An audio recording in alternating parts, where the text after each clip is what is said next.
नमस्कार। अजय आवारा आपका स्वागत करता है आवारा की बातें चैनल में। इससे पहले कि हम आगे बढ़ें, मैं आपसे अनुरोध करूंगा कि कृपया मेरे चैनल को सब्सक्राइब कर लें। अगर आप सब्सक्राइब कर लेंगे तो हम अनेक विषयों पर आपस में बात कर सकते हैं। कई विषयों पर हम ऑलरेडी कर चुके हैं और आज जिस विषय पर हम बात करने जा रहे हैं वो ऐसा लगता है जैसे कि बिल्कुल समान विषय है, समानांतर विषय, सिमिलर विषय है। लेकिन उस विषय को समझने के लिए हमें लगता है कि स्वयं को समझना पड़ेगा। स्वयं की सोच की जो उलझ गई है हमारी अपनी सोच, उसको हमें सुलझाना पड़ेगा। आज मैं जिस विषय पर बात करना चाह रहा हूँ वो धर्म एवं संस्कृति से संबंधित है। आप कहेंगे धर्म और संस्कृति तो एक ही चीज़ है, तो मैं बता दूं आपको, ऐसा नहीं होता। धर्म एक आस्था का विषय है और संस्कृति हमारी पहचान है। हमारे देश में, हिंदुस्तान में, भारतवर्ष में जाने अनजाने हमने धर्म और संस्कृति को एक जैसा कर दिया है, जबकि ऐसा नहीं होता। धर्म अलग विषय है, संस्कृति अलग विषय है। संस्कृति हमारे स्थिति की, हमारी ज्योग्राफी की, हमारे परंपरा की, हमारी पहचान है, जबकि धर्म आस्था का विषय है। इंसान जब समाज में रहता है तो दो चीज़ों की आवश्यकता उससे होती है। सामाजिक जुड़ाव। सामाजिक जुड़ाव जो है उस क्षेत्र की क्या भौगोलिक स्थिति है, कैसी वहाँ की मौसम की स्थिति है, कैसी और स्थिति है, उसके हिसाब से वहाँ का एक प्रचलन, एक रहन सहन डेवलप होता है, जिसे हम संस्कृति कहते हैं। इसके अलावा इंसान को अपने आत्मा से जुड़े रहने के लिए एक आध्यात्म की आवश्यकता भी होती है, जिसका समाज से लेना देना कोई नहीं होता, क्योंकि आध्यात्म में हम ईश्वर से जुड़ते हैं। और जब हम आध्यात्म की बात करते हैं तो धर्म के जरिए हम ईश्वर से जुड़ते हैं। आप जो भी नाम लें, ईश्वर, अल्लाह, जीसस या जो भी नाम लें, मतलब ऊपर वाले से जुड़ते हैं। हमें धर्म और आस्था इसलिए चाहिए होती है क्योंकि वो हमारे आत्मा को शांति देती है, हमारे मन को शांत करती है, हमें एक आप कह सकते हैं कि आध्यात्मिक रूप से सिक्योर फील करवाती है। इसलिए धर्म होता है। जहाँ हमारी शक्तियाँ ख़त्म होती हैं वहीं आध्यात्मिक शक्ति शुरू होती है। जबकि अगर हम बात करें संस्कृति की, संस्कृति हमारे हाथ में नहीं होती है, क्योंकि आस्था में तो हम अपने हिसाब से अपनी सोच को बदल सकते हैं, लेकिन संस्कृति हम नहीं कुछ करते।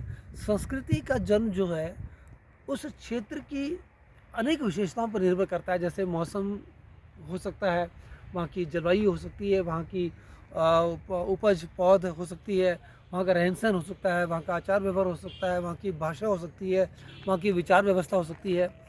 विचार एवं आपका जीवन शैली उस संस्कृति पर बहुत असर डालती है। अब आप कहेंगे मैं आज संस्कृति और धर्म की बात क्यों करने लगा हूँ, जब दोनों अलग अलग विषय हैं तो मुझे इनको जोड़ने की क्या आवश्यकता पड़ी है। इसे जोड़ने की आवश्यकता इसलिए पड़ी है कि हमारे देश में जाने अनजाने ऐसा हो रहा है कि हमने धर्म और संस्कृति को मिक्स कर दिया है। हम इसका अंतर समझ नहीं पाए हैं। मैं एक उदाहरण से आपको बताना चाहूँगा। आप उदाहरण लीजिए इंडोनेशिया का। इंडोनेशिया के बारे में कहा जाता है, शायद इस उदाहरण को बहुत लोग जानते होंगे, कि वो ऐसा मुल्क है जहाँ 97% से ऊपर मुस्लिम आबादी है। और इंडोनेशिया के बारे में ये भी कहा जाता है कि वो कभी पूर्णतः हिंदू राष्ट्र था। अब अगर वो पूर्णतः हिंदू राष्ट्र था तो जाहिर है कि वहाँ की सांस्कृतिक पहचान में हिंदू उपलब्ध है, मौजूद है। लेकिन अब अगर वो इस्लामिक राष्ट्र बन चुका है तो फिर वहाँ का कल्चर भी बदल जाना चाहिए। लेकिन बड़े ही आश्चर्य की बात है कि वहाँ की कल्चर, उन्होंने अपना कल्चर, अपनी संस्कृति नहीं बदली है। पूरी तरह से इस्लामिक राष्ट्र होने के बावजूद वहाँ पर आज भी हर घर में गीता रामायण पाई जाती है। जो हिंदुओं के घर में हिंदुस्तान में नहीं पाई जाती, वहाँ मुसलमानों के घर में हिंदू रामायण पाई जाती है, और वो इसको अपनी सांस्कृतिक धरोहर की पहचान के रूप में रखते हैं। और अगर मैं गलत नहीं हूँ तो वहाँ के राष्ट्रीय चैनल पर सनातनी मंत्रोच्चार चलाए जाते हैं, और वो इसलिए चलाए जाते हैं कि ये हमारी सांस्कृतिक पहचान है, हमें अपनी संस्कृति नहीं छोड़नी है। उनका कहना है कि ईश्वर से जुड़ने के लिए हमने एक पद्धति अपना ली है। अगर ईश्वर से जुड़ने की मेरी वो पद्धति है तो मेरी ईश्वर की आध्यात्मिक पद्धति है, लेकिन जो मेरी यहाँ की पहचान है उसको मैं नहीं बदल सकता।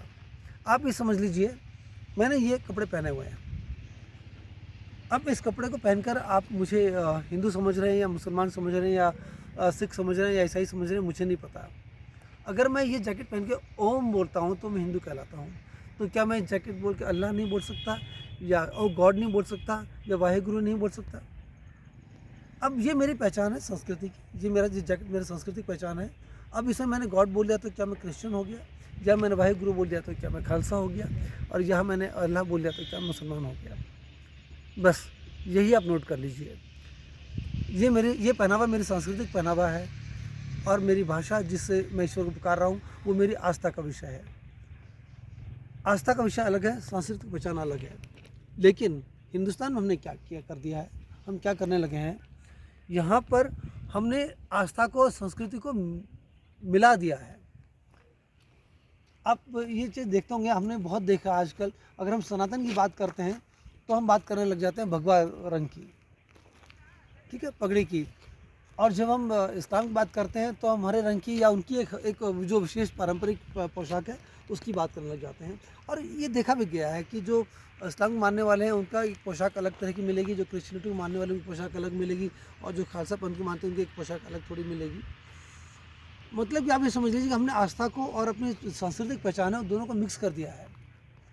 जबकि हिंदुस्तान जैसे देश में जहाँ कई सारे धर्म हैं, कई सारे आस्थाएँ हैं, हमें संस्कृति से जुड़ना है तो हमें अपनी एक ही सांस्कृतिक पहचान बनाए रखनी चाहिए। बड़े दार्शनिकों ने कहा है कि धर्म बांटता है, संस्कृति जोड़ती है। अब हम धर्म के आधार पर हिंदुस्तान को बांटेंगे या संस्कृति के आधार पर जोड़ेंगे, मुझे नहीं पता आप क्या सोचते हैं। लेकिन जग जाहिर है, आज हम धर्म के नाम पर बटे तो हुए हैं। आज हम जब सनातन की बात करते हैं तो उनमें एक अहम है, हम जब आप आस्था की बात करते हैं उनमें अपना अहम है, उनके अंदर अपनी सुपीरियरिटी कॉम्प्लेक्स है, इनके अंदर अपनी सुपीरियरिटी कॉम्प्लेक्स है। और जो अलग अनेक धर्म हैं उनके अंदर भी सुपीरियरिटी कॉम्प्लेक्स है, लेकिन वो ज़्यादा बोल नहीं पाते क्योंकि वो संख्या में कम है। ज़्यादा टकराव हिंदू और मुसलमान का ही होता है, और हमने अपनी सांस्कृतिक पहचान हिंदू मुस्लिम टकराव को ही बना दी है। हमने ये मान लिया है कि यहाँ तो दो धर्म है, दो विचारधारा हैं, उनका टकराव आपस में होता रहता है, जबकि वो पहचान नहीं है। अब इस धरती पर चाहे वो इस्लाम को मानने वाला हो, चाहे सिखिज़्म को मानने वाला हो, चाहे सैयद को मानने वाला हो, चाहे कुछ भी हो, क्या हम इस बात से इनकार कर सकते हैं कि ये धरती राम की नहीं रही है या धरती अशोक की नहीं रही है? अगर यहाँ पर कोई नमाज़ पढ़ने वाला आदमी या ओम का उच्चारण करने वाला आदमी क्या कह सकता है कि वो दोनों अशोक की भूमि से नहीं है? दोनों की भूमि अशोक की भूमि से है ना, तो दोनों की सांस्कृतिक पहचान एक ही है ना। जब दोनों की सांस्कृतिक पहचान अलग है तो दोनों धर्म के नाम पर अलग क्यों है? धर्म आस्था का विषय है, जुड़ाव का विषय नहीं है। जुड़े तो वो एक ही संस्कृति से हैं। अब जब दोनों एक ही संस्कृति से जुड़े हुए हैं तो दोनों में एकता क्यों नहीं है? क्यों टकराव है उनका सिर्फ दिखावे के नाम पर? क्या एक विशेष तरह की पोशाक या वेशभूषा पहनने से क्या आप ज़्यादा धार्मिक हो जाते हैं? क्या हम ये मान लें कि अगर हमारी एक विशेष पंथ में आस्था है तो उस तरह की पोशाक पहनने से हम ज़्यादा ही आप या कह सकते हैं गहराई से उस धर्म का पालन करने लग जाते हैं? क्या धर्म का पालन कर लेना या उस तरह की पोशाक पहन लेना या उस तरह की पहचान बना लेना, क्या ये बता देता है कि आप उसके ज्ञाता या पंडित हो गए? ऐसा तो नहीं होता ना। आखिर आप ऐसे कैसे लगा सकते हैं? मान लिया इस्लाम, अब मैं आपको इस्लाम का एग्जाम्पल इसलिए दे रहा हूँ कि वो ज़्यादा विभिन्नता में मौजूद है। अरब में जो मुस्लिम हैं उनकी पोशाक आपने देखी है, अलग होती है। अब इस्लाम को मानने वाले हिंदुस्तान में भी हैं, लेकिन जो हिंदुस्तान के मुस्लिम जो पोशाक है और जो अरब के मुसलमानों की पोशाक है अलग अलग है। अब अगर धर्म और संस्कृति एक ही है तो उनकी संस्कृति अलग क्यों और यहाँ के लोगों की संस्कृति अलग क्यों? बिल्कुल, पहनावा भी अलग है और तरीका भी अलग है समझने सीखने का धर्म को। तो अगर धर्म ही इंसान को एक बनाता है तो पोशाक संस्कृति अलग क्यों? अगर वही मुस्लिम अमेरिका में होगा तो उसका आचार व्यवहार का तरीका अलग है। क्यों अलग है? क्योंकि अमेरिका में जीवन यापन का एक तरीका है, अरब में जीवन यापन का एक तरीका है, चीन में जीवन यापन का एक तरीका है और हिंदुस्तान में जीवन यापन का एक तरीका है। वो जीवन यापन का तरीका, वो जो मूल्य हैं, वो जो सोच है, जो विचार है, सांस्कृतिक विचार और सोच है, वो हर जगह अलग अलग है वहाँ की परिस्थितियों के हिसाब से। अब चूँकि सोच, विचार, तौर तरीके, जीवन यापन का तरीका वहाँ की परिस्थिति के हिसाब से अलग हैं, तो इसलिए वहाँ की सब जगह संस्कृति अलग है, लेकिन धर्म को मानने वाले सब एक ही हैं। चाहे वो इस्लाम को मानने वाला अमेरिका में हो, चाहे अरब में हो, चाहे यहाँ पर जो चाइना में हो। अगर 4 इस्लाम के मानने वाले चाइना वाले को, हिंदुस्तानी को, एक अरब वाले को और एक अमेरिकन मुस्लिम को खड़ा कर देंगे, पोशाक में और रहन सहन में सब अलग मिलेंगे, लेकिन आस्था में सब एक जैसे हैं। तो ये साबित करता है कि धार्मिक पहचान, धार्मिक आस्था और संस्कृति अलग अलग चीज़ हैं। हमें धार्मिक पहचान के नाम पर अपनी संस्कृति अलग दिखाने की आवश्यकता नहीं है। हिंदुस्तान में क्या हो रहा है? हिंदुस्तान में यही हो रहा है कि हम अपने धार्मिक पहचान दिखाने के चक्कर में अपनी संस्कृति को ही अलग दिखाते हैं। नहीं, ये मेरा लाइफस्टाइल है, ये तुम्हारा लाइफस्टाइल है, ये तुम्हारी सोच है, ये मेरी सोच है। यही तो हम गलती कर रहे हैं कि हम सब हिंदुस्तानी हैं, फिर भी तुम्हारी सोच अलग, मेरी सोच अलग, उसकी सोच अलग। क्यों? क्योंकि हमारी धार्मिक आस्था अलग है। जब एक ही धर्म को मानने वाले अगर 4 हिस्से में रहने वाले दुनिया के, तो उनकी लाइफस्टाइल अलग हो सकती है, तो एक जगह रहने वाले लोगों की सबकी लाइफस्टाइल और पहचान, सांस्कृतिक पहचान एक क्यों नहीं हो सकती? हमने अपनी पहचान को धर्म से अलग तो कर दिया है, लेकिन जो हमारे जुड़ाव का गुच्छा है, जिससे हम सारे फूल बंधे हुए हैं, एक ही धर्म का फूल है, एक इस धर्म का फूल है, एक उस धर्म का फूल है, हमने एक संस्कृति से उसको जोड़ दिया, उसको बांध दिया है सांस्कृतिक धागे से। सांस्कृतिक धागे से बांधकर हमने इस फूलों का बड़ा अच्छा गुच्छा बनाया है। तो हम क्यों इस धागे को खोलने के चक्कर में पड़े हुए हैं? क्या धार्मिक आस्था के चक्कर में अपनी सांस्कृतिक पहचान को भूलना समझदारी है? क्या कोई भी मुसलमान या जैनी या सिख या पारसी ये बोल सकता है कि अशोक मेरे वंशज नहीं थे? क्या वो बोल सकता है कि कहता राम मेरे वंशज नहीं थे? क्या वो बोल सकता है कि वाल्मीकि हमारी पहचान नहीं है? क्या वो बोल सकता है कि आज़ादी की लड़ाई में जो संघर्ष हमने एक साथ किया वो हमारी पहचान नहीं है? किसी भी धर्म के रहे हों, हम धार्मिक जो हमने आज़ादी की लड़ाई में जो हमने कुर्बानियाँ दी हैं, जो त्याग किए हैं, जो लड़ाई लड़ी हैं, जो हमने मुकाबला किया है, वो तो एक साथ रहकर एक ही संस्कृति की पहचान के लिए किया है ना। हमने जब आज़ादी की लड़ाई लड़ी थी, किसी धर्म के लिए नहीं लड़ी थी, अपनी सांस्कृतिक पहचान को बचाने के लिए लड़ी थी, वरना शासन तो तब भी चल रहा था। वो अंग्रेज लोग भी जो शासक थे वो भी विकास तो कर ही रहे थे, काम कर ही रहे थे।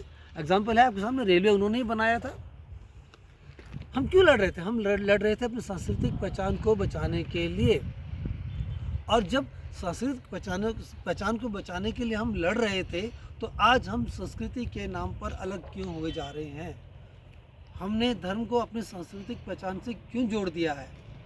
याद रखिए, धर्म एक आस्था का विषय है, संस्कृति हमारी पहचान है। जब एक ही धर्म को मानने वाले अलग अलग कोनों में रहने वाले लोग, अलग अलग संस्कृति में रहने वाले लोग उस संस्कृति से जुड़ सकते हैं, तो क्या हम हिंदुस्तान में, हम सभी धर्मों के लोग अपनी हिंदुस्तानी संस्कृति से नहीं जुड़ सकते? हमें क्या आवश्यकता है कि अपनी धार्मिक पहचान के रूप में अलग संस्कृति दिखाने की? आइए, धर्म के नाम पर बटे नहीं, हिंदुस्तानी संस्कृति से जुड़ें। हम हिंदुस्तानी हैं, हिंदुस्तानी संस्कृति का त्याग कर कर हम कभी एक साथ नहीं रह सकते। संस्कृति हमारी जड़ है और हमारे धर्म फूल पत्तियाँ हैं। वो जड़ ही नहीं रहेगी तो हमें सींचेगा कौन? हमारी पहचान ही नहीं रहेगी तो हम हिंदुस्तानी कैसे कहेंगे? तो क्या ज़रूरी है कि हम धर्म के नाम पर बटे रहें? क्या हम संस्कृति के नाम पर जुड़ नहीं सकते? आइए समझें धर्म के नाम पर बंटवारे को और संस्कृति के नाम पर जुड़ाव को। बटे नहीं, जुड़ें। अपनी आस्था, अपने ईश्वर का ध्यान किसी भी परंपरा से किसी भी रूप में करें, वो अलग बात है, वो आपका व्यक्तिगत विषय है। लेकिन संस्कृति व्यक्तिगत विषय नहीं है, धर्म व्यक्तिगत विषय है।